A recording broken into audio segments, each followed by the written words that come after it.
Voy a leer un breve texto que preparé para compartir con ustedes, ¿sí? Y después vamos a hacer lo que vinimos a hacer, que es escuchar y ver, ¿sí? Ahí solo. Quisiera recuperar un breve texto que acompaña la presentación de este 19º Argentino de Literatura. En ese texto me preguntaba y nos preguntábamos sobre algunas cuestiones que siguen pareciéndonos importantes. Decíamos allí, ¿para qué seguir hablando? ¿Para qué insistir con algunos susurros que le hagan trampa al ruido de una época? ¿Para qué habilitar nuevas escenas de escucha si sabemos que pocos nos esperan al otro lado del muro? ¿Tiene sentido reunir nuevos cuerpos y nuevas lenguas en una ceremonia que se abisma en un futuro que no conocemos? ¿Qué se repite en este gesto que invita a volver a habilitar una memoria agujereada? ¿Hasta dónde podemos tensar la tentación del irse? ¿Cómo reconocer luego de la ceguera provocada el frágil trazado del camino del regreso? ¿Hay un lugar al que regresar? El Argentino de Literatura, esa orgullosa e insistente costumbre de la Universidad Nacional del Litoral, vuelve para que podamos pensar estas preguntas y los enigmas que todavía son sus respuestas. Porque donde hay un horizonte de levantación, imaginamos nuevas maneras del encuentro y respondemos, por ahora, como siempre, con las certezas que aprendimos en la práctica de sostener una política y una costumbre del afecto. Y así regresamos al lugar donde sabemos que aún nos esperan. La literatura vuelve como una extranjera amable a fundar un mundo, ese que habitamos con la felicidad de saber que no se va a extinguir. Estas palabras cobran un sentido nuevo al presentar a nuestra invitada, porque ella es parte de las respuestas a las preguntas que nos formulábamos. Y Sol nos invita a seguir hablando y a reconocer en su gesto artístico un lugar de regreso. Habitante y extranjera en la literatura, visitante insistente y ciudadana de la imagen, hablante de una lengua dual en su dimensión verbal y visual, y Sol nos enseñó y nos enseña los riesgos del abismo, el que se abre en el límite sutil entre lo que oímos y lo que vemos, lo que sentimos y contamos, lo que proyectamos y lo que actuamos. Marisol Vicenta es dibujante y autora de libros ilustrados, cómics. Sus textos construyen a través del diálogo entre imagen y palabra un imaginario que transita entre lo cotidiano, la extrañeza, el humor, el dolor, la esperanza. Su trabajo ha sido premiado con reconocimientos nacionales e internacionales.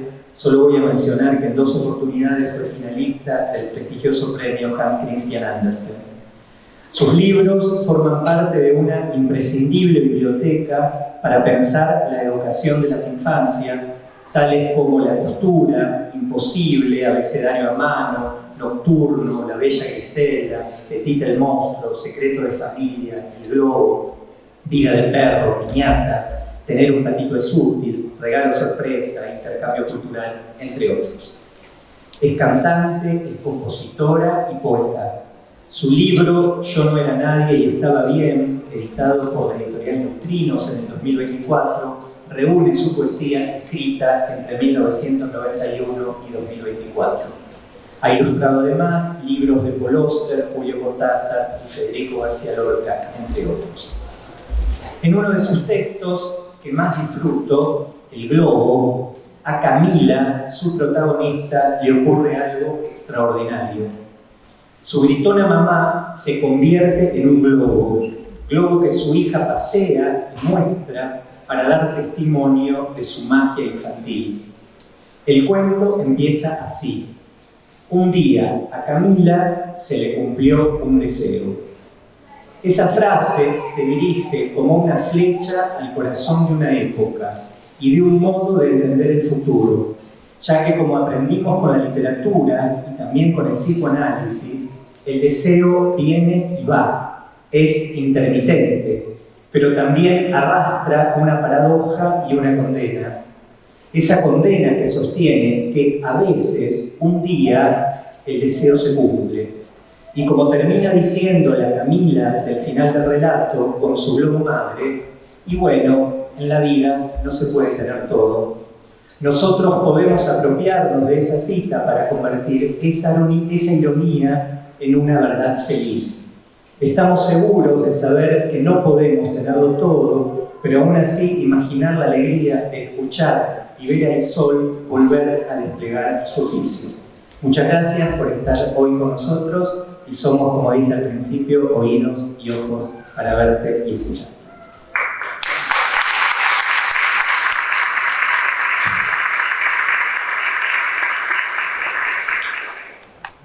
Hola, muchas gracias. Bueno, me emociona mucho estar acá.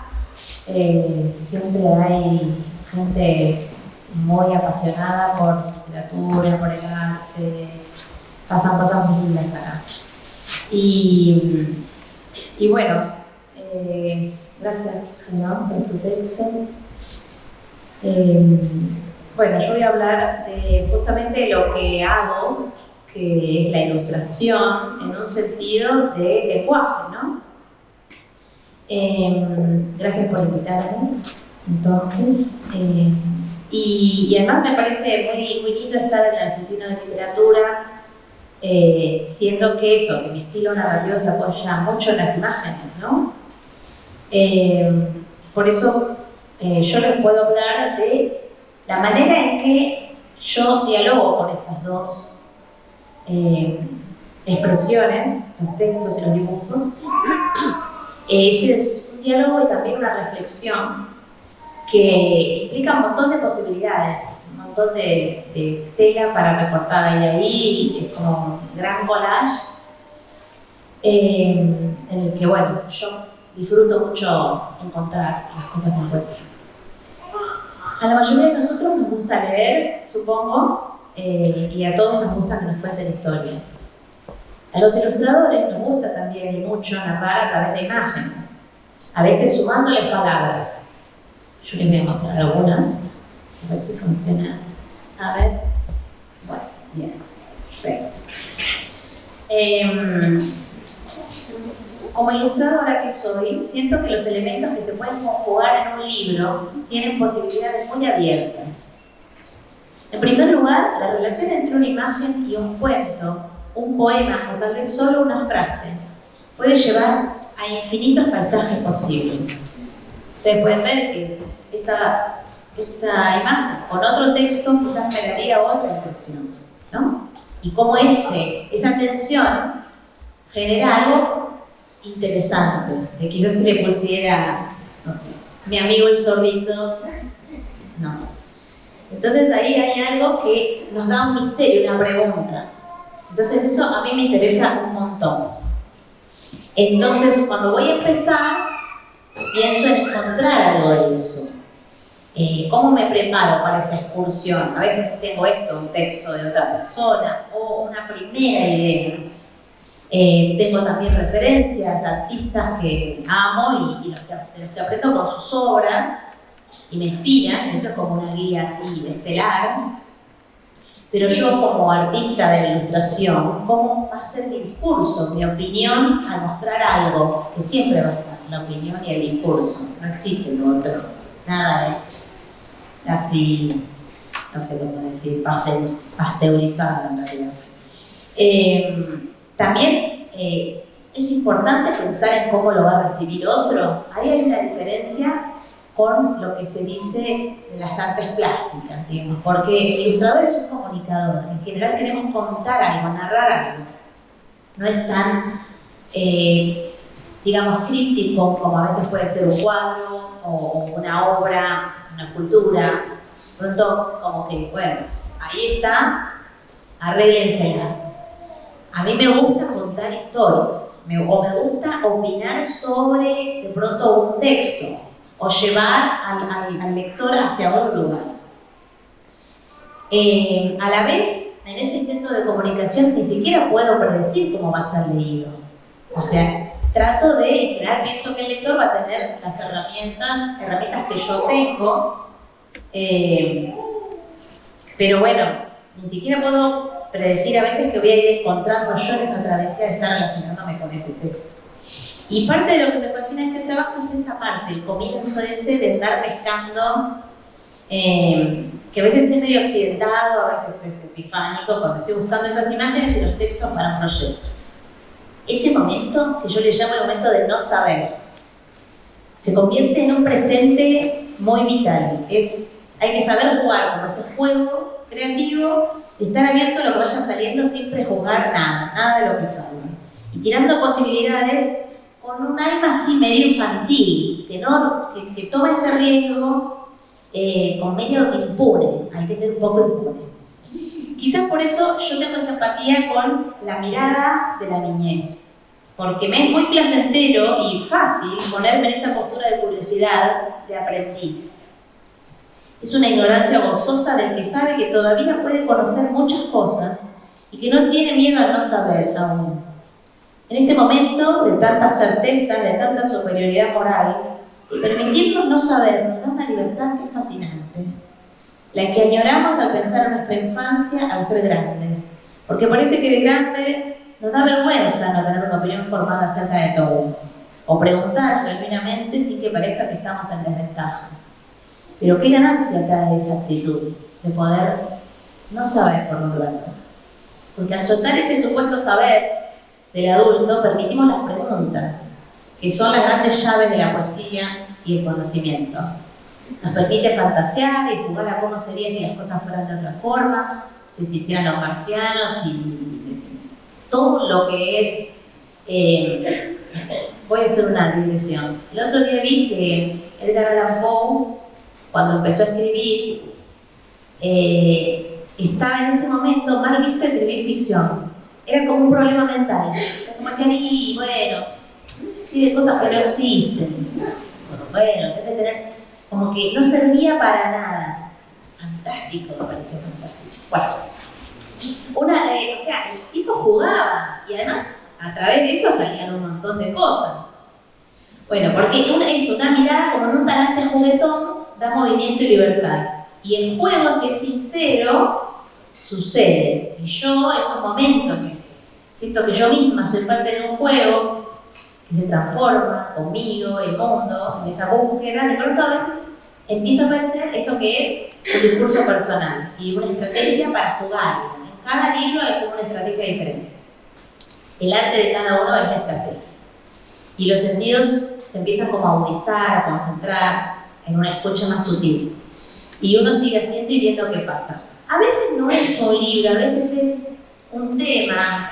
Voy a mostrar unas cosas que hice justo que estoy hablando de los sentidos para una feria en México de literatura, y entonces ya todo lo que se puede decir sobre los libros, yo pensé, bueno, lo voy a asociar con los sentidos, con alguna idea que la pueda emparejar con la literatura de una manera asociada, ¿no? Y entonces hice estos dibujos tratando de encontrar una manera de relacionarme con lo que aparece en la literatura desde el lector y desde el que la escribe.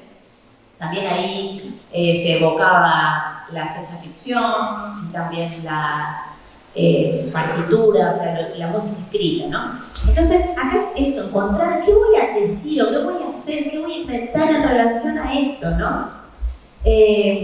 Y después el juego es, bueno, ya elegí que voy a trabajar con los sentidos. Ahora, ¿qué voy a hacer para cada uno?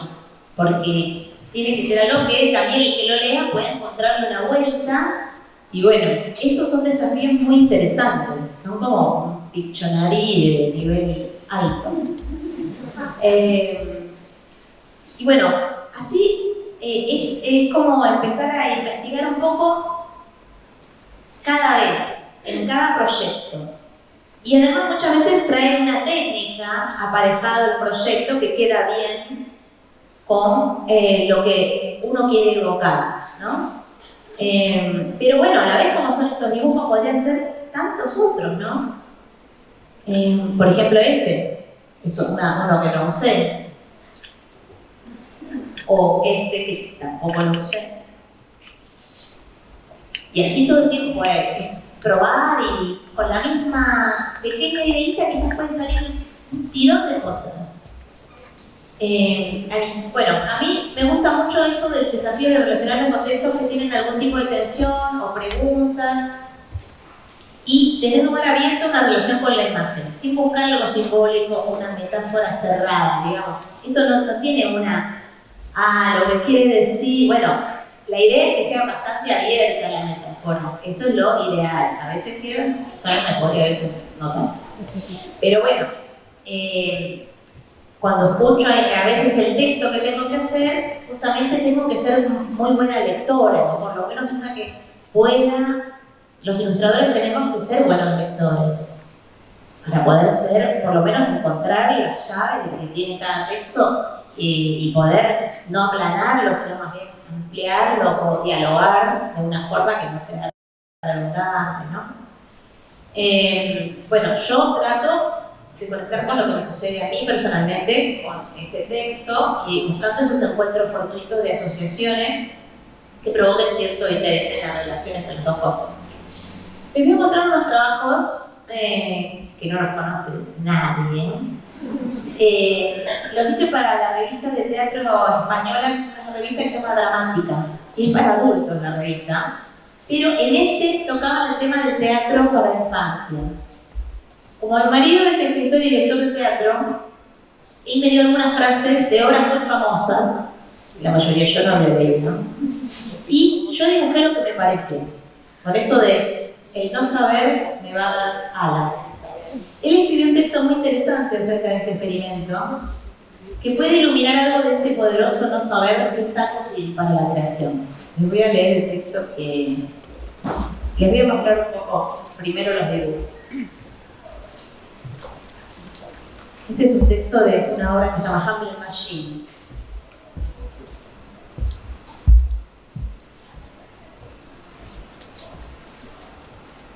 La idea era como que estaba como si un nene que no supiera nada de la obra, que podía sacar en claro. Y a la vez es lo que tienen muchos de los textos que son los clásicos o que son muy fuertes, que en realidad en la base hay una humanidad común a todos, a algo que a todos nos puede llegar. Un sentimiento de base que subyace.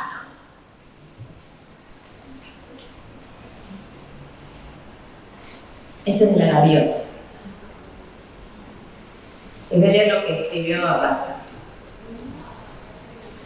Siempre es aquel niño que fuimos el que se sienta frente a esta página aquí en blanco, aquel niño que somos. La escritura teatral, como cualquier acto lúdico de conocimiento, recrea la ilusión que describían en su filosofía los existencialistas: ver el mundo como si fuera siempre la primera vez. El niño, como el existencialista, no tiene un problema de percepción. No hace falta que la obra se adapte a la poca información que aún tiene sobre el mundo y que entonces se regodee en repetir lo básico, en machacar sobre lo sabido. Toda obra de arte es una invitación al asombro y el niño goza de una cuota extra de este en comparación con el adulto. Además, su misión cultural es nula. Aún no ha aprendido que debe leer las cosas como signos de otras cosas, y aunque lo hace naturalmente, no piensa que un muerto en teatro esté realmente muerto o que un fantasma exista solo porque se agita una sábana en escena. Lo realmente fascinante es que el niño no está obligado a dar ningún destino para estos símbolos. No hay un lugar correcto de los significados a donde deban llegar estas acciones escénicas, estas historias. El niño está frente al teatro o al libro, como frente a un acto más visceral que intelectual. ¿No sería deseable que el arte nos hiciera eso siempre a todos? El teatro es un acto despiadado de enunciación que busca convertir a quien mira en un creyente. Pero el niño ya cree por naturaleza, cree y supone todo, supone mal incluso. Puede ser que equivoque el significado de los actos que está viendo, lo cual no le impide para nada ser ese creyente. Con eso en mente hemos buscado en el Teatro Universal algunas frases icónicas. Luego y soy, Las recreó en dibujos que demuestran nuestra hipótesis. Tal vez sea posible entender otra cosa con la ingenuidad y la frescura del que no necesita leer metáforas, sino percibir intensidades, colores, musicalidades, vísceras. Las frases son de Lorca, de Pinter, de Sartre, de Beckett, de Ionesco, de Heiner Müller, de Arthur Miller.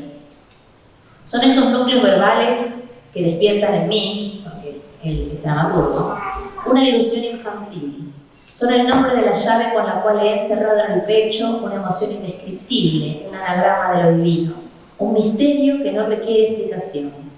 La idea fue que ella dibujara esas llaves como si toda la información cultural contenida en la pieza estuviera ausente, que dibujara como si esa frase la pudiera pensar un niño. Ojalá se topen con sus encantos de manera desprevenida. Tal vez así les suceda también a nuestros hijos con el arte que podamos ofrecerles.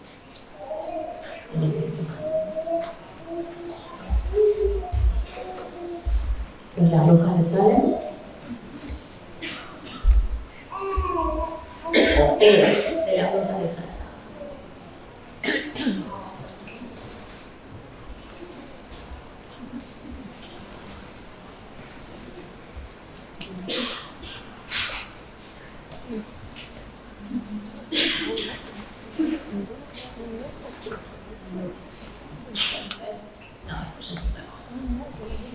Bueno, esos caminos que hicieron esos textos, mi diálogo, parte de eso, de ese juego, de esa impunidad, de eso, a ver qué pasa. A veces tenemos un texto que nos encanta, pero que presenta el desafío de ser quizá muy conocido, o muy cerrado, o indibujable. Y el desafío también es eso, mirarlo de nuevo, extrañarse de mirarlo en detalle como a un insecto, cambiar un poco mi perspectiva. A eso yo lo llamo la técnica del extrañamiento. Y bueno, esto acá les quería mostrar, porque a veces la historia, cuando a veces también escribo yo, parte de un elemento de la realidad que miro también por primera vez. A veces puede ser una situación que veo, pero en general es como lo miran los niños de mis libros, ¿no? ¿Por qué el mundo es así? ¿Por qué no puedo tener esto? ¿Por qué no soy un perro?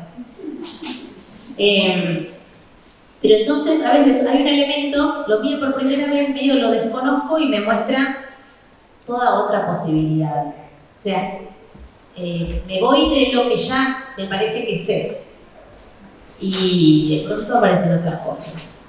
Este libro, que es el último que publiqué, surgió de un pedido del Museo de Palestina. Yo estuve en el 2018 allá, en Cisjordania, y porque tengo 6 libros al árabe. Y eso también es fascinante, que los chicos de allá disfrutan lo mismo que disfrutamos nosotros. Y se ríen de las mismas cosas. Bueno, de hecho, Imposible era un hit entre todas las mujeres de allá. Bueno, y cuando fui allá, me gustaron un montón. No sé si conocen los tejidos que son símbolos de la identidad palestina, que dicen un montón de cosas, tal. Bueno, en este museo hay unas cosas que me volvieron locas. Porque además son dibujitos, digamos. Entonces, en la época de pandemia me escribieron que ellos querían que yo inventara un cuento para los chicos que van al museo, dentro de un proyecto que se llamaba algo como contar Palestina a través de sus objetos. Pero la idea era sacarlo de lo tradicional y traerlo a hacer algo nuevo, sacarlo de contexto. Eso para mí era como que me mandaron a llamar, porque me encanta. Y entonces, bueno, ellos tienen como diferentes cosas, los jabones, los olivos, y yo tenía un chal que me habían regalado cuando fui. Entonces agarré el chal y dije, quizás se me puede ocurrir algo. En general yo no hago nada a pedido, pero esto tenía varias cosas que me interesaba hacer, ¿no? Y a partir de mirar el chal, en detalle, vi que tenía 2 lados y que el reverso tenía algo como más descontrolado digamos, podemos decir que parece más un cuadro moderno, y otro que tiene una cosa más tradicional, que es el que está hecho para verse. Y a partir de ahí apareció la historia, pero apareció porque estaba mirando este objeto. Y entonces pensé, bueno, puede ser la historia de un lugar que tiene otro pegado, pero tan pegado que no se pueden ver uno y otro. Y entonces tenía que encontrar una anécdota, porque vos podés tener una historia que decís, qué flash esta idea, pero pues no da más que para un póster. Pues hay que encontrar algo que nos enganche para seguir al personaje hacia algo, no porque tiene una metáfora, que encima ellos me decían que no hable del conflicto que tenemos con nuestro país vecino conquistador, porque todo habla de eso. Y también queremos tener otras historias. Tienen derecho a tener otras historias. Son tantas generaciones con la misma terrible situación.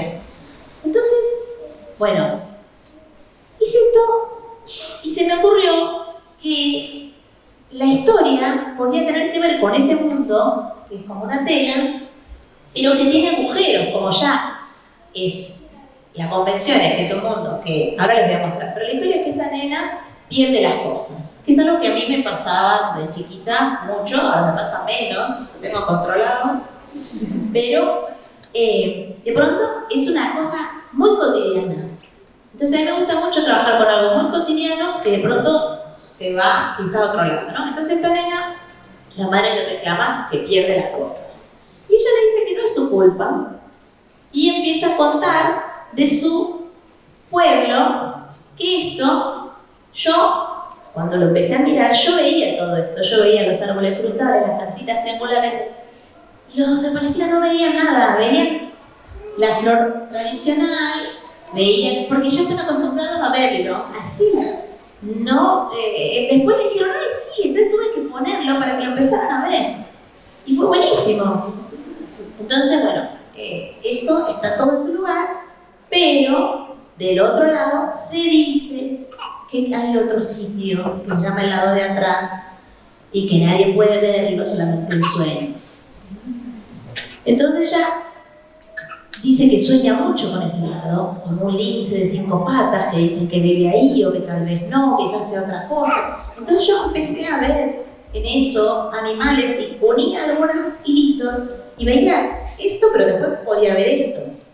Entonces el mismo material me iba dando un montón de material para hacer una narración. Acá empecé a ver como estos ratones, que ella dice que una noche los siente, sueña con ellos y escucha la música y la abuela le dice, eso es porque están haciendo la fiesta del solsticio, porque la abuela también tiene como una conexión ahí con eso, de esas leyendas, y que alguna gente lo escucha y alguna gente no. Pero ella le da mucha curiosidad, ¿no? Que en realidad es eso, esos otros lugares que están en tantos cuentos y en tantos, que ese otro sitio, ¿no? Y bueno, ahí encontré el río, encontré este bosque que le dicen que no vayan, estos son, ¿no? los flecos del Chad. Y le dicen que se va a perder si va ahí. Y entonces ella le explica a la madre que piensa que con el tiempo se deben haber hecho algunos agujeros por el uso en el mundo, por donde se caen las cosas, porque ella no sabe por qué eran de ella. La madre, obviamente, la paciencia la tiene al límite.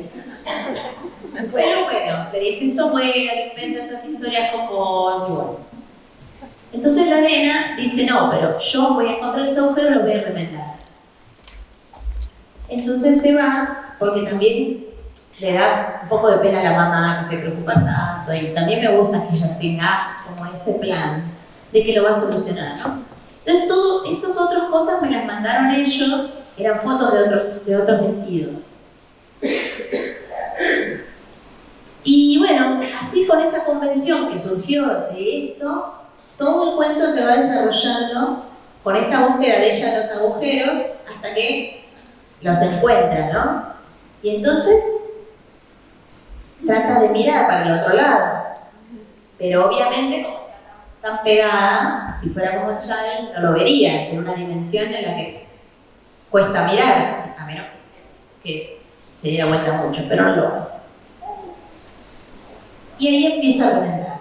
Y empieza a reventar todo el mundo, todo lo que encuentra.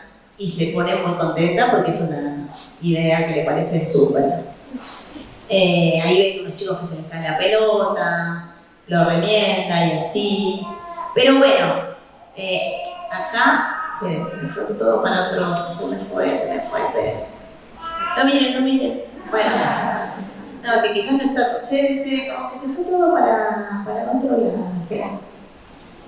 ¿Estaba todo? No, bueno, porque está saltando entonces. Bueno, pasa que se empieza a complicar. Empieza a haber un montón de niebla, ¿ven? Entonces, la abuela empieza a decir, es como si estuviéramos encerrados, es muy raro en esta época, ni siquiera escucho los ruidos del otro lado, tal, la nena empieza a pensar que quizás no estaba tan bueno esto de cerrado. Y cuando empieza a abrir, oye ruidos del otro lado. Se asoma y ahí están los bichos, que están como shhh. Pero a mí me gusta eso de que solo lo vemos los que lo leemos, ella no lo ve. Y entonces esa noche ella sueña y pasa al otro lado justo el día de la fiesta del solsticio. Y bueno, ahí vemos que del otro lado también ellos pierden cosas hacia el otro lado. Pero le llaman un poquito diferente. Pero que allá le dice, no entiendo por qué te empeñas tanto en buscar cosas si lo más natural es perderlas. Rolf le dice este al otro. Le dice, ¿por qué no usas alguno de los regalos del lado de afuera? Tenés un montón. Y entonces al final viene con la llave de la nena puesta como, porque no sabe para qué se usan, de disfraz, ¿no? Porque bueno, también ella recibe algo del otro lado, en el medio. Pero bueno, todo eso fue surgiendo de estar mirando y jugando con un objeto. Entonces, eso es lo divertido también. Y me trajo como imágenes que yo nunca se me hubieran imaginado. Yo no bordo, ni... De pronto era como, tenía todo este festín de colores. Y bueno, te contactas también, es como un poco relacionarme con la persona que hizo esto de alguna forma. Y jugar, ¿no? Cuando de pronto yo hago algo de otra persona, un texto de otra persona, también tengo que jugar y tratar de entender cómo voy a dialogar con ese texto, con lo que me trae, y cómo encontrar algo que sea interesante. Pero bueno, hay una diferencia, ilustrar el otro, porque ahí ya empiezo con un texto. El otro no tenía nada. Tenía que inventar de cero y muchas veces aparecen a partir de las imágenes mis historias. Pero cuando yo tengo un texto, este paisaje de un día, es un proyecto que me propusieron hacer desde el plan de lectura de Ciudad para Jardines. Y me pareció buenísimo que quisieran poner poemas de Lorca para jardines. Y para mí estas poesías eran me resonaban mucho porque desde chica las escuchaba en canciones y además es un tipo de texto que aunque no tiene mucho que ver con lo que yo escribo, mis historias, me puedo conectar con los colores de estas poesías, con esa manera también lúdica de Lorca, sus escenas. Bueno, hay algo que es muy importante cuando hacemos libros, ¿no? Que nosotros trabajamos con la secuencia. También esa es una gran diferencia con, no sé, un cuadro único. A veces hay series, pero el libro está hecho para que pase el tiempo y en ese tiempo se van acumulando la lectura, igual que en una novela, digamos. Pero uno trabaja con lo que va a venir después, con lo que vino antes, con lo que va a venir después, cómo lo va construyendo para preparar esa sorpresa o esa cosa que completa lo que vos venías leyendo. Pero cuando a veces te dicen tenés que ilustrar este poema, es difícil poner una sola imagen. A mí me resulta muy difícil. Bueno, en este caso yo pedí hacer 2 imágenes por cada poema y yo trabajo mucho, o sea, en general los poemas nuestros son un solo instante, no están contando una historia. están diciéndole, por ejemplo, en esto algo a la mariposa. Mariposa, ¿dónde estás? ¿Estás ahí? No hay una historia que contar. Entonces, o hago algo... es difícil. Bueno, en este caso, yo hice una imagen y después hice una segunda que no tenía texto, siempre, ¿no? Entonces, empiezan a aparecer otras cosas. Acá empezó a aparecer una cara. Como, ¿estás ahí? Y después me gusta mucho, ya que tengo una escena medio frisada, cambiar de perspectiva, ¿no? Decir, bueno, ahora la cámara la pongo detrás del personaje. Ahora no se lo ve entero, ahora se ve antes o después, ¿no? Por ejemplo acá, que se supone que la tarara es un personaje medio misterioso, que bueno, que va por las retamas y la hierbabuena, que también me tengo que hacer cargo de lo que dice el poema. Por eso en este libro hay mucha naturaleza, mucho sol, es una cosa más pictórica. Y así buscando, aparecieron como estos personajes en medio de esa retama y esa hierbabuena, y esa cosa medio bailarina, de estar, bueno, dibujando y pintando y tratando de, como tiene algo medio misterioso, encontrar, ¿no? Después hay imágenes que son muy fuertes, como esta que hablan de los lagartos que están llorando, que también, si me emociona mucho la imagen, no voy a huir de esa imagen. Quiero que se vea, que se abracen y que sea lo más tierna posible y encontrar esos lagartos. Y quizás poner pocos elementos para que eso tenga más potencia, ¿no? Quizás me copo con ver cómo hacerle la piel, cómo, bueno. Y también, como ven, acá muchos hablan del momento del día, ¿no? Acá dice... El sol, capitán redondo, lleva un chaleco de raso, dice en un momento. Entonces a mí se me ocurrió ordenar los poemas como si empezaran como por la mañana y terminaran a la noche en el libro. Por eso el libro después se llamó Paisaje de un día. Que son también ideas cuando uno va de pronto a unir muchos textos, que de pronto empezás a ver de qué manera esa secuencia puede tener alguna relación, ¿no? Bueno, acá se me ocurrió a mí que el anillito que perdieron lo tiene un cuervo. Bueno, espero que Lorca no se ofenda. Igual la gracia era un poco mental. Entonces, bueno, ven, empieza a bajar el sol acá. Bueno, son muy lindas y son raras las poesías. Y de pronto habla mucho del río. Yo sé que, bueno, el Guadalquivir y toda Granada donde vivía, pensaba mucho en eso. Y también la naturaleza, y por eso usé sellos de hojas y ciertas cosas que aparecieron y las empecé a usar. Y me apareció ese barquito que va por el río, esa mirada hacia el niño. Esta está muy sola y los hombres parece que no le dan bola, que quieren tener novias rubias. Y ella busca marido y bueno, en el lugar equivocado, por eso. Después, por ejemplo, hay cosas que son muy simples, ¿no? Con pronto, esto es paisaje. La tarde equivocada se vistió de frío. Detrás de los cristales turbios, todos los niños ven convertirse en pájaros un árbol amarillo. La tarde está tendida a lo largo del río y un rubor de manzana tiembla en los tejadillos. Es un momento de mirar, ¿no?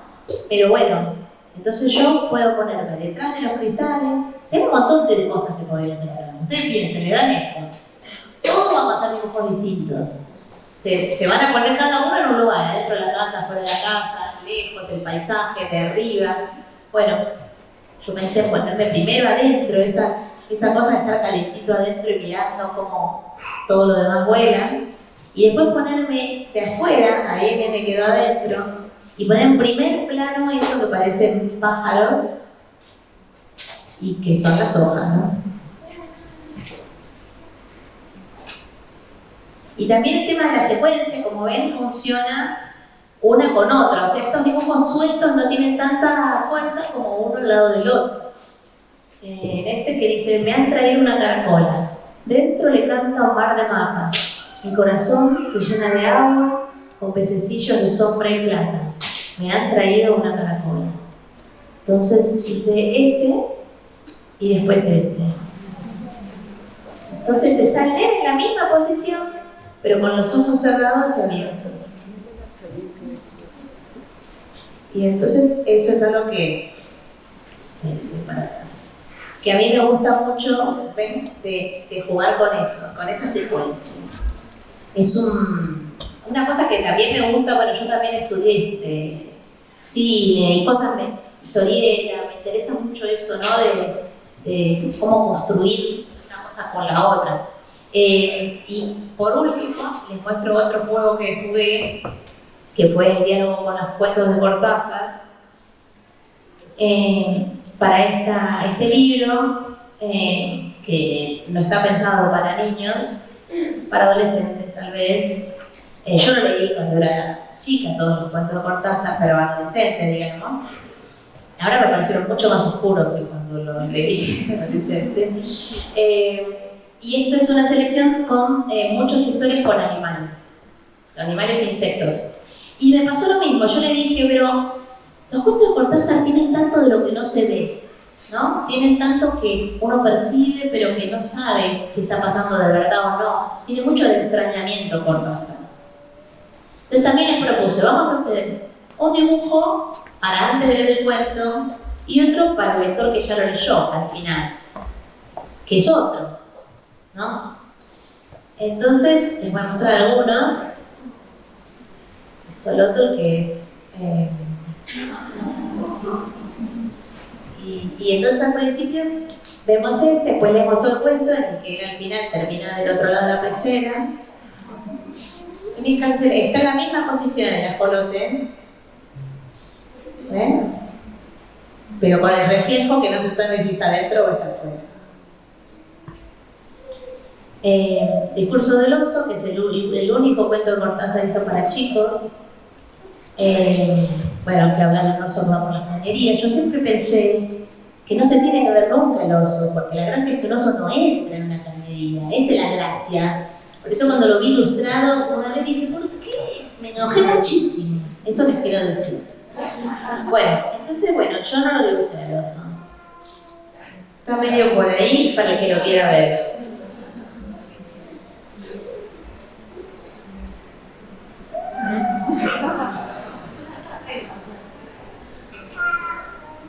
Y por eso también me gustó lo de las fotos, porque justamente Cortázar juega con algo de ver en el cotidiano lo extraño, que te empieza a dar miedo después de la canilla.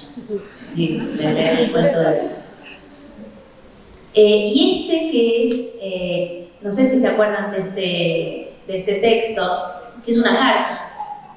Entonces yo usé un papel de carta y empecé como empieza. Andrés, yo no quería venirme a vivir a su departamento de la calle Suipacha. La historia de un tipo que, está de prestado en una casa. Y todo, él usa mucho esto de los géneros, ¿no? También, de cambiar de género. Este de género epistolar y es una carta como que dejó él. Y cuenta que está todo bien y que la casa es divina, pero que le pasó lo que le pasa a veces, que empieza a vomitar conejitos. Y que si fuera uno o dos no sería problema, pero empezó a vomitar muchos y se empezó a hacer un quilombo tremendo. Y termina mal, como todas las historias estas. O sea, ya no más fantasía, un bollo. Entonces, también es divertido, de pronto yo cuando estoy ilustrando algo, tengo como un radar de ver qué encuentro que pueda referir a eso. Cefalea está hecho basándose en los nombres de todos los remedios homeopáticos. Entonces, es muy gracioso, también termina terrible. Entonces yo agarré globulitos viejos, porque yo tomo homeopatía. Encontré un montón y los metí adentro de... Esto es de una planta que seguro la conocen, que es el liquidambar. Que las semillas se meten ahí. Yo las metí ahí. Y la historia es de unos tipos que están encerrados cuidando a unos bichos y al final los bichos están a punto de comérselos. Entonces, no sé, empecé a jugar con eso, con los frascos. Se aparecen cosas que lo que tiene de bueno ilustrar un cuento que no necesitas contar la historia a través de los dibujos, sino que haces una opinión o juego con ese texto. Pero este es un texto muy cortito de un camello que siempre que intenta pasar por la frontera lo declaran indeseable y lo hacen volver. Entonces yo cuando encontré esto dije, claro, es como, además este juego yo lo odio porque nunca llego a sacarlo. De hecho tuve que trampear con Photoshop, ponerle ahí la pelotita, porque nunca. Y entonces me gustó jugar con esa metáfora y al final, bueno, el camello muere, llora y muere porque trata por todos los medios y no puede. Pero entonces a veces los objetos tienen tanta información que es muy divertido. Y también este libro era interesante porque era muchas cosas mezcladas de muchos libros. Entonces yo también podía mezclar muchas cosas, me sentía como que podía. Entonces algunas cosas dibujaba, porque si quería tener de pronto algo un poco más cálido o algo un poco más de ver al personaje, lo podía trabajar. O por ejemplo, bueno, hay unas cosas muy graciosas que él hace. Esto es una receta para posar un tigre. Nunca te explica por qué alguien, qué es eso de posar un tigre, pero te explica que hay que poner en la casa unos tablones, conseguir el tigre, la leche, las primas tienen que estar allá. Entonces empecé a hacer como esto y al final, cuando alguna vez lo logran, porque es muy peligroso, posar un tigre, ponen la mesa en el patio y todos festejan y así. Entonces nada, yo puse un retrato del natural firmado por Julio, que alguna vez lo lograron posar y bueno. Y también me gustaba mucho tener un poco de humor, porque son graciosos los cuentos de Cortázar. Y eso también me dijeron los agentes, que les gustaba, que pensaban que Aurora Bernardes, que es la que hizo la antología, su primera mujer hizo el paseo, le hubiera gustado mucho esa cosa de ponerle un poco más de humor. Sí se lo conocen, ¿no? Y el humor es que ella ya se le murieron 2 novios. Bueno, el que habla es el que está enamorado de ella. Él la ve divina, pero todos le dicen, ojo, porque esta ya se le murieron 2, va toda de negro. Y justo era Pascua. Y veo esos gatitos con el celofán, que parecen los cosas que se le ponen a los muertos, que se bolsan. Yo qué sé, quizás tengo algún problema, pero me pareció algo hermoso. Y bueno, al final él se da cuenta que está re loca y queda solita. Era un poco una fachada también, ¿no? Bueno, y también es divertido que cada diferente técnica te trae otras cosas, te trae otro tipo de lenguaje. Este es uno que piensa demasiado, todo lo que quiere hacer a la vez y bueno, siempre se las cortan las cabezas, pero le siguen naciendo, pero es gracioso el cuento. Y después también hay cosas que traen los objetos, que son medio misteriosas, de que son modélicas, pero que al cambiarlas un poco de contexto, eso, a veces parecen medio siniestras. Esta es una historia que se supone que está todo bien, pero esta pareja tiene muchos problemas. Y entonces, bueno, fue súper divertido hacerlo, porque de cada cosa era inventar algo, algunas eran imposibles, como esta que te habla de un bicho que no se ve, que no se sabe, que es hermoso este cuento.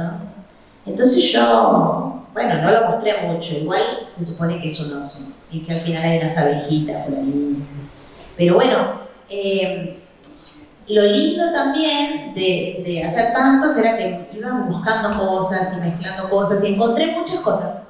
Hay algo que me pasa a mí, que cuando ilustro a otros, encuentro muchas técnicas nuevas, porque tengo que encontrar algo para dialogar con ese texto, y quizás con lo que tengo no pasa nada, y aparecen cosas que vienen justamente de la inspiración que trae ese mismo texto.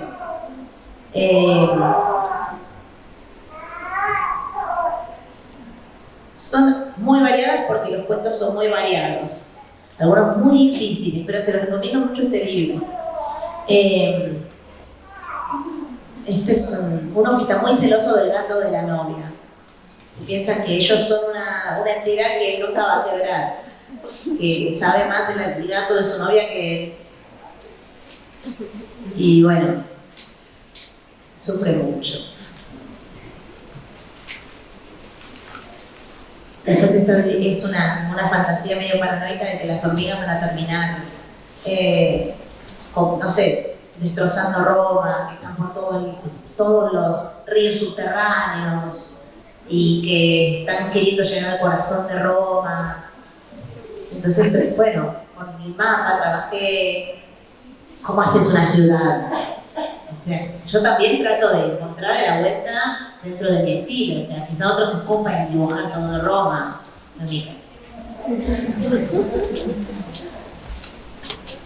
Y este es buenísimo, se lo recomiendo, porque es todo un texto acerca de la exterminación de los cocodrilos en Auvernia que nadie nunca vio.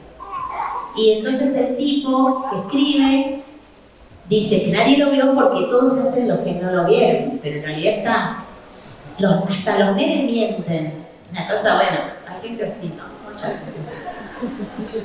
Entonces yo agarré las fotos antiguas que encontré y le chanté unos cocodrilos, como si fueran de la Auvernia.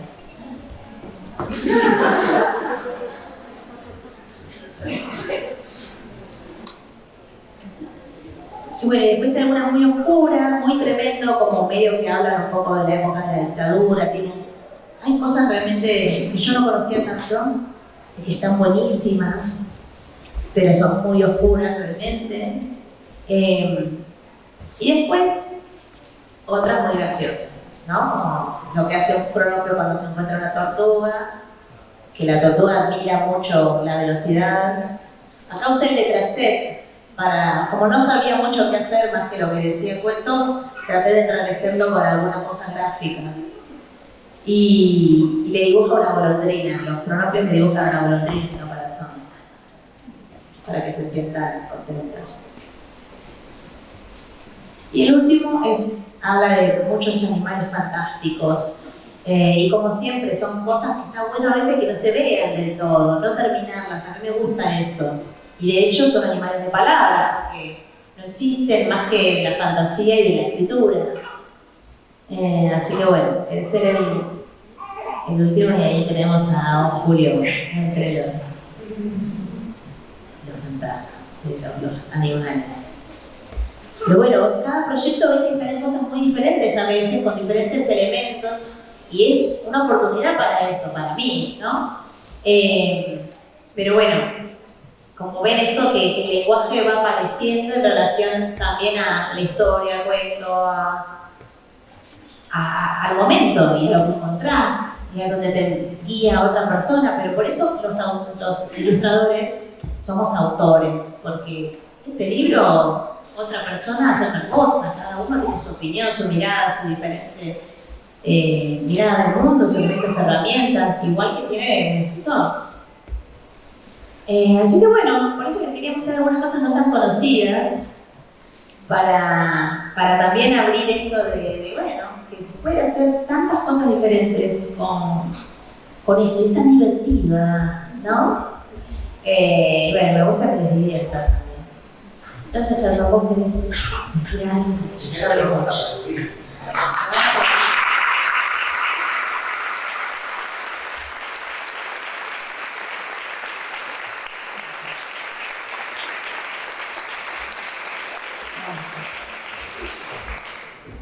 Quiero pedir disculpas si alguno no vio porque yo estaba sentado.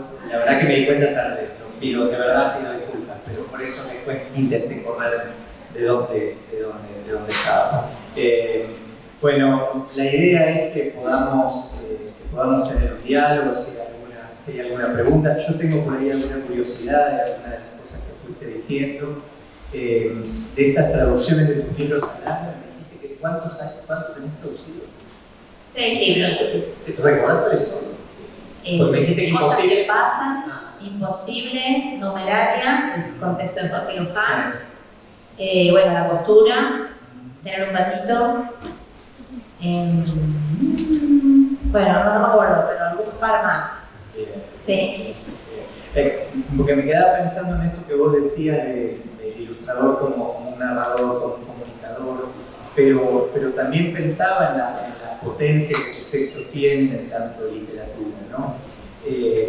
Yo pensaba que con tu obra nosotros podríamos dar perfectamente un curso de introducción a la literatura. Y ahí está todo lo que le queremos enseñar a nuestros estudiantes, ¿no? Y efectivamente lo hemos hecho, ¿no? Porque está el extrañamiento, está la metáfora, está la presencia de otro mundo, ¿no? Que son temas que se transparentan perfectamente en tu obra, ¿no? Y eso me parece verdaderamente sumamente interesante, ¿no? Y además esta cuestión que vos decís respecto de la empatía con el mundo de la infancia, ¿sí? Y sobre todo el respeto a la cuestión, yo hablaba hoy de la cuestión de la educación de las infancias, una educación sin didactismo, ¿no? Que sabemos que ahí las intromisiones han sido bastante complejas y que tu texto las hacen estallar, las disparan, las borran, las llevan para el otro lado, ¿no? Eso me pasa leyendo tu texto. Y yo estaba muy intrigado antes de venir y yo no sabía que ibas a traer esto con costura, ¿no? Estaba muy intrigado respecto a cómo habías hecho ese texto y fue increíble que trajeras ese ejemplo y además que dijeras yo no soy bordadora, no bordo, ¿no? Y que contaras eso. Y la imagen se arma a través de fotografía, ¿cómo lo haces ahí? Escaneé todo el chal. ¿Lo escaneaste? Sí, fui escaneando partes. Ahora lo voy a buscar. Entonces escaneaba una parte y miraba qué me proporcionaba eso que veía.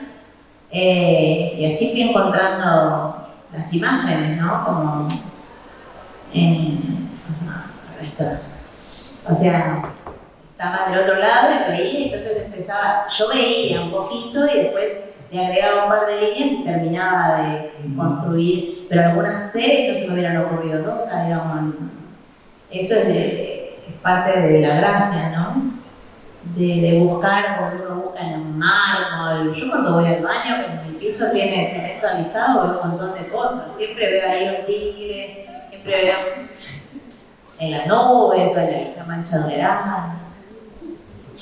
Bueno, no quiero acaparar el micrófono. ¿Hay alguien que tiene ganas, ¿sí? De compartir algo, de preguntar algo, ¿sí? De decirnos algo, de contarnos algo? ¿Sí? Veo muchos estudiantes, lo cual me pone siempre muy feliz, ¿sí? Así que bueno, estamos atentos a la escucha. Sí.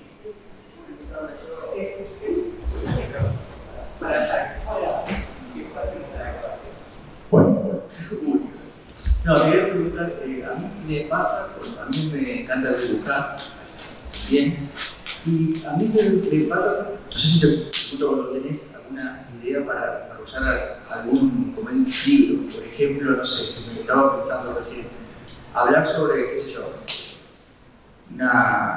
mentira o algo por el estilo, y empezás a dibujar y por ahí te das cuenta que el dibujo no tiene cara de ese lado y decir, no, esto más va por el amor, va por otro lado. Por eso de decir, no, mi idea principal era esta, trato de seguir con esto, o bueno, que fluya y a lo mejor la idea principal era una cosa y terminás con otra. Porque a mí me ha pasado querer dibujar algo y y terminó nada que ver con lo que había pensado. No sé, eso te pregunto.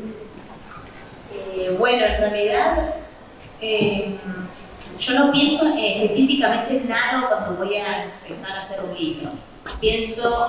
Muchas veces empiezo a dibujar y a partir de la frase que le pongo al lado, ahí empieza a ser un poco, por ejemplo, el intercambio cultural, y hay un elefante y un nene, se me ocurrió la frase, hola, soy Bombo y vengo a ver televisión. Que lo dije en el elefante me parecía gracioso, entonces ya ahí había un germen de algo.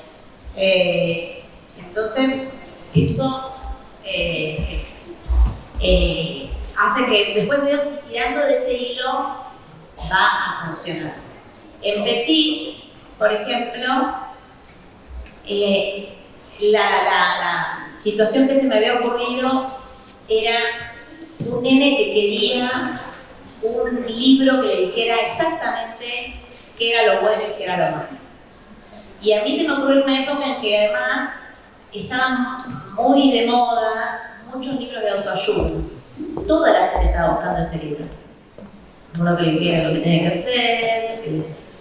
Y entonces siempre me gusta como conflictuar eso. Como, ¿es posible que eso existe? ¿Es posible que bueno, lo buscan todas las religiones, los extremismos, todos buscan ese librito. Y uno mismo también, o sea, yo siempre tengo empatía con mis personajes, con todos, con los que parecen más nefastos, con los que parecen más simpáticos, porque en todos hay cosas mías. En la mamá gritona, en la nena que no se la banca, en la madre que dice que no pierde las cosas, en la que las pierde. Y en el nene de Petit tiene esa angustia de no tener certezas, que yo en todos los libros las dinamito las certezas.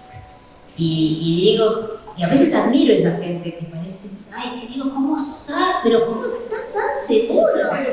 Y después a los 2 años veo que hace lo contrario de lo que digo, pero este me engañó, yo creí. Pero, ¿por qué es más difícil, más incómodo, ponele, vivir en esa incertidumbre?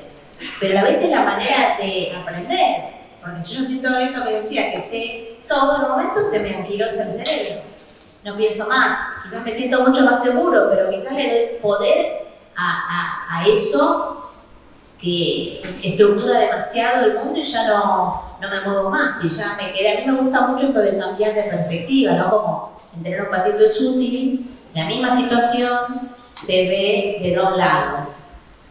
Y eso me encanta, siempre, porque descubro tantas cosas cuando me pongo en otro lado. O sea, también los cuentos hacen eso, ¿no? Y también la literatura. Nos encanta ponernos un rato en otro lado, vivir otras vidas, llorar por lo de otro, y ver o sea, y algo muy, no sé, en el patito da mucha risa. Siempre que lo muestro, cuando cambia la perspectiva, es como que todos dicen, ay, no lo había visto de esa forma. No me lo había imaginado que ese personaje podía estar pensando que estaba pasando otra cosa, ¿no? Porque ese libro es 2 historias con los mismos dibujos, ¿no?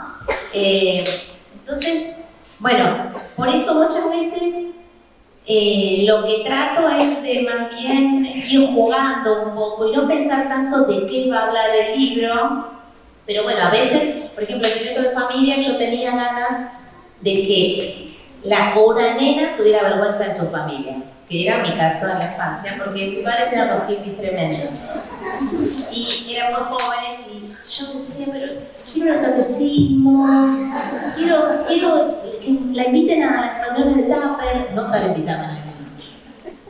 Todas cosas que ahora digo, bueno, estuvo bueno, pero en el momento yo quería pertenecer, quería ser igual que las demás nenas y bueno, entonces me encantaba eso, porque además no veía que hubiera un libro así, porque claro, los padres quizás no, por eso me encanta que a tanta gente le guste, lo compran los padres mis libros, es buenísimo, tenemos un sentido del humor fantástico, me gusta poder reírme de mí misma y que nos podamos reír y relajar también con todos esos mandatos también, ¿no? Como, eso, me hubiera servido tener ese libro a mí de chica. En ese momento era un drama y ahora es la risa. Eso es lo bueno, cuanto más chico puedas tener humor con algunas cosas, me parece que te libera, ¿no? Mismo con lo del globo, que hay gente que especialmente señoras que gritan, que no les gusta mi libro. Como que no, nunca, o sea, no es que está mal, no dice, ay, qué mal, está gritando, no, es como para poder quizás reírse de eso. De hecho, yo a mi nena, cuando tenía 3 años, le leí el globo, le encantaba joderme diciéndome, a veces usas así, y yo le decía, ¿cómo que sea así? Y bueno, y sale y también la idea esa de la madre perfecta, eso es como una pesadilla también. Entonces, y en general, mis personajes, unos nenes me dijeron en una escuela, tus personajes están todos muy preocupados. ¿Están preocupados? Bueno, están como preguntándose cosas, muchos. Pero eso es lo que da el puntapié, como el conflicto de la historia, ¿no? ¿Por qué mi mamá dice que...? Porque en general las madres, en mi casa mi madre era la de las certezas, era la que ponía orden. Mi papá era un artista también volado, mi mamá era la que te bajaba la tierra, como la de la costura. Bueno, vamos a ver. Entonces está en ese lugar de, bueno, la sociedad, la madre quedó ahí. Pero ahora que yo soy madre, ya no está tan ahí la mamá. Ya que tengo un poco más de piedad y ya no entiendo más, que estamos cansados. Pero bueno, a veces es una pequeña cosita que me parece que está buena, como era eso de una nena que se avergüenza de su familia. Que nunca lo vi eso. Entonces digo, ay, debe ser, está gracioso. Pero después de encontrar cómo y qué, y cómo va a ser la anécdota. Y traté muchas veces de diferentes, hasta que haciendo un dibujo me salió esa madre de Corpus Pi, y dije, esta es la anécdota, ¿no?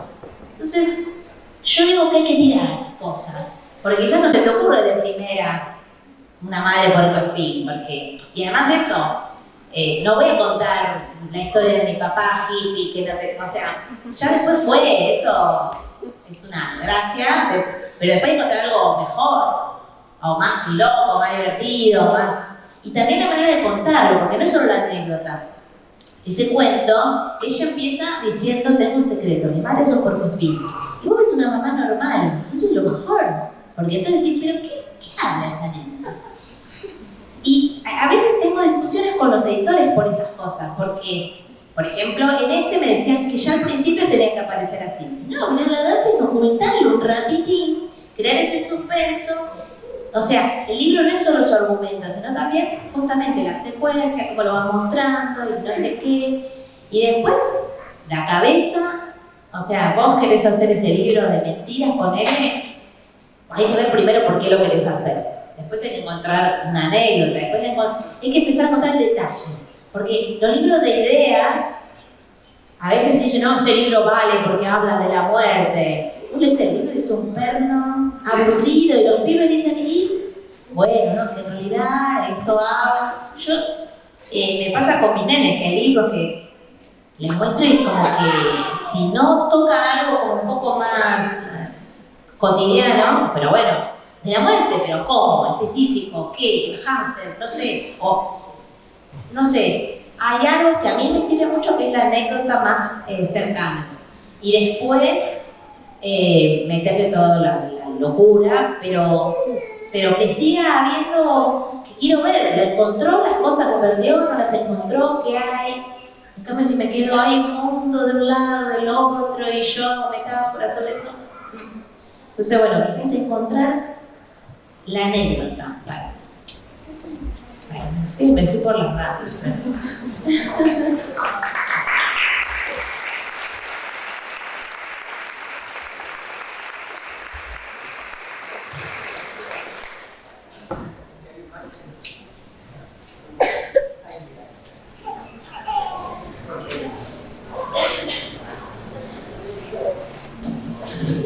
Hola, soy Rosalía. ¿Por qué se cuenta de lo que se trata la vida? ¿Yo cuento sobre lo que se trata la vida? Sí. Me gustaría saber de qué se trata la vida. Me gustaría que me explique cómo lo ves eso en mis cuentos. A ver, por ejemplo. Como Petita el monstruo. Petita el monstruo. Es verdad, ese es un cuento bastante filosófico. Porque me interesa a mí misma. Entonces yo pienso esas cosas y las pongo en un libro. A mí me preocupa cuando estoy haciendo las cosas bien, cuando hago las cosas mal, porque los grandes también hacemos cosas mal, cosas bien, nos quedamos a veces mal porque me mandé traté mal a o apoyé y después no. Entonces, eso es lo que a mí misma me preocupa. Entonces, por eso se me ocurren esos cuentos. Y cuando lo pongo a un niño, queda como más divertido hablar de eso, porque justamente después tu papá te explica lo que te estoy diciendo. Después, cuando lo pongo en un niño, queda más concreta la pregunta. Como que no es la vida, porque si no, ¿sabés qué? Tenemos que leernos todo lo filosofía. ¿Dónde te preocupó eso? Todos tenemos nuestras viditas y todos tratamos de hacer lo mejor que podemos. Entonces, bueno, en realidad yo creo que los temas son universales y son de todos. Y depende cómo uno los aborde, Puede a veces ser un cuento en que un nene se pregunta eso, que la madre también le contesta desde lo que sabe, pero nunca está la respuesta en mis libros. La idea es que quizás vos puedas seguir pensando, pero está bueno preguntarse. Eso es lo que está bueno, ¿no? ¿Y cómo se te ocurrió hacer el de las piñatas? El de las piñatas. Bien. Se me ocurrió porque estaba en México y tenía allá en México las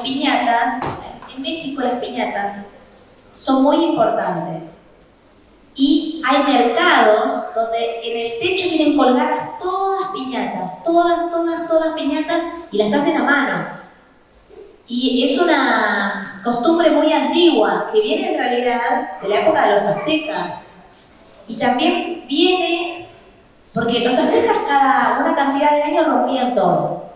Por eso se encuentran un montón de vasijas y de cosas en el piso, porque era como un nuevo comienzo. Después, los católicos en México, para fin de año hacían una piñata. La piñata en México se hace con una olla de barro, la tradicional. Y adentro se meten frutas y cositas, un montón de cosas. Y después, con papel, se hace todo el adorno. Son carísimas las piñatas. Y a mí me impactaba cómo algo tan caro. Bueno, esperen, lo de católicos era que de Año Nuevo hacían una piñata con 7 picos, como los pecados, que están en la Iglesia Católica, los pecados capitales, y los niños la rompían para empezar el año sin pecados. Entonces, ya estaba. Después se empezaron a hacer para el cumpleaños, para un montón de cosas. Pero se rompen con un palo, es salvaje el momento. Acá lo hacemos con un hilito y la usamos el próximo año. Pero allá es un poco arriesgado. Entonces me sorprendió mucho que si una piñata era tan cara y tardaba tanto en hacerla, que solo sirviera una noche, un día, ¿entendés? Es raro, uno se compra algo caro así, y te dura un día y te vas a dejar. No lo rompes. Tiene algo de otra cultura, tiene algo un poco mágico, medio ritual. Y yo pensé, bueno, en esa característica de las piñatas, y por eso se me ocurrió, y también en que era una cosa que se hace en comunidad, y bueno, en que la piñata nació para ser rota. A diferencia de otras cosas, a diferencia de algunos regalitos que uno tiene hasta que se ponen feos y ya esto que me lo regaló el Totillo, piñata tiene un momento de clímax que dura un día y después ya está. Pero es un momento muy, muy importante. Entonces ahí se me ocurrió la historia y también, bueno, se pueden encontrar algunas ideas relacionadas con la vida en general también, los humanos, para que uno nace, uno muere, ¿no? Que a veces uno dice, pero al final no tenemos que morir, ¿para qué? Entonces, ¿para qué?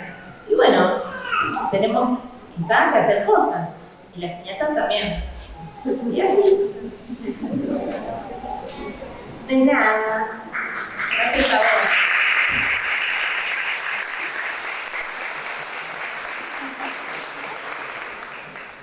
Una pregunta, ¿qué significa Mexicapó? Vos ya me preguntaste esto. Mexicapó es una cosa que dice Ana en Petit, que se supone que es una chica que viene de otro país, medio que no conoce bien su idioma y que no se sabe qué significa. Y lo dice muchas veces, entonces en realidad se ve que lo usa para muchas situaciones. Pero en realidad como los guiones de Petit los escribe Fernando Salem, después le escribimos a él y que nos explique, pero te va a decir más o menos lo mismo. Me se escapó y además es lindo no saber todo, es lindo también inventarse. A ver, ahí tenemos una pregunta. ¿Cómo te inspiraste en Petit? Bueno, como les contaba, yo quería hacer un libro sobre lo absurdo de esos libros que te dicen cómo vivir. Pero también no criticando eso, sino pensándolo como una preocupación muy humana. Y este nene se me ocurrió en un tren que venía de Francia. Por eso se llama Petit, porque Petit significa pequeño en francés. Y la idea era que fuera cualquier niño. Su nombre no es un nombre en realidad. Entonces, yo tenía esa idea que un nene que le preguntaba a su mamá cómo puede ser, cómo a veces si invento una mentira está mal, pero si invento un cuento está bien, y así, ¿no? Esas contradicciones. Y después un editor quería hacer un libro sobre las fábulas. Y era como, no sé, burlarse de las fábulas, no sé. Y yo dije, no me parecía tan interesante eso, ni tan original. Dije, pero yo tengo un libro que habla un poco acerca de las moralejas o cómo es esto de lo que está bien y lo que está mal. Entonces le presenté Petit. Y ahí lo terminé de armar todo el libro. Y bueno, así quedó. Y después, increíblemente, ese libro, que no tiene una historia en realidad, ¿no? Porque es un nene que se pregunta cosas, terminó en una serie. Y ahí hubo que inventarle un montón de historias. Cuando me dijeron que querían hacer con eso, yo dije, ¿qué es imposible? Es un libro que es un nene que se la pasa pensando. Bueno, hasta que encontramos un montón de historias con Fernando Salem, que es un guionista genial, que también hizo Samba, y Bernadette Ojeda, que hace los dibujos. Entonces también es algo muy lindo de que cuando uno hace algo a veces no sabe dónde va a terminar. Como que de pronto inspira a otro y ese otro hace una obra de teatro o hace un dibujo. Tenemos un montón de dibujos de Petit que mandan los nenes. Tenemos un Instagram que se llama Aventuras de Petit con dibujos de los nenes. Y creo que también a los nenes les gusta pensar, como a todos, esos temas. O sea, son temas que nos preocupan si todo el tiempo nos están diciendo, cuando somos nenes, esto está bien, esto está mal, y a veces cosas contradictorias, a veces... Entonces, me parece que los chicos y chicas quieren a Petit porque lo sienten como que es un nene normal, común, no es un monstruo. Él se piensa que es un monstruo, porque según lo que escucha, no podría hacer cosas buenas y malas. También es bastante literal. A mí me gusta mucho jugar con la manera en que hablamos, ¿no? Como eso le dice, ¿cómo puede ser que un chico tan bueno a veces haga cosas tan malas? Bueno, entonces soy bueno, soy malo, ¿qué quedamos, no?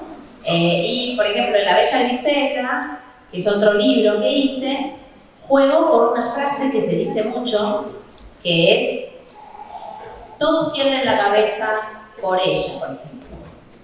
Es una frase que se dice como cuando uno se enamora. Ay, perdí la cabeza por esta persona, ¿no? Entonces a mí me gustó tomarla literalmente y dibujarla. Y ahí dije, wow, esto es medio fuerte. Se le cae la cabeza, ¿cómo sería? Y a partir de ahí empecé a pensar, ¿qué pasaría si eso fuera verdad? ¿No? Entonces a veces ese es un libro que surgió de una frase. Y de pensar, al dibujarla, qué rara esta frase que usamos, ¿no? Como, está bueno realmente que a la gente se le caiga la cabeza.